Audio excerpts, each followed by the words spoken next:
आता बुलेटिनमध्ये एक महत्त्वाची अपडेट समोर येते। लोकसभेच्या स्ट्राइक रेटवर महायुतीचे विधानसभेचे जागा वाटप आता ठरणार आहे अशी माहिती साम टीव्हीला सूत्रांनी दिली आहे। लोकसभेच्या निकालानंतरच महायुतीची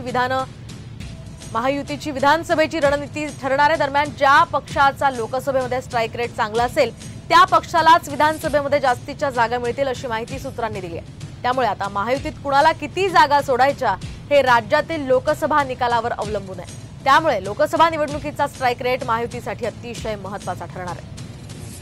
आपण पाहतोय आताची ही महत्त्वाची अपडेट। राजकीय वर्तुळातून सध्या विधानसभेचे वेध लागलेले आहेत आणि त्याच पार्श्वभूमीवर वेगवान घडामोडी घडतात आणि महत्त्वाचं म्हणजे आता लोकसभेच्या स्ट्राइक रेटवर म्हणजे लोकसभेमध्ये ज्या पक्षाला जास्त जागा मिळतील त्या पक्षाला विधानसभेच्या जास्त जागा मिळतील असं आता ठरवण्यात आलेलं आहे। त्यामुळे आता कोणता पक्ष वरचढ ठरतो महायुतीमध्ये ते पाहणं अतिशय महत्त्वाचं असणार आहे।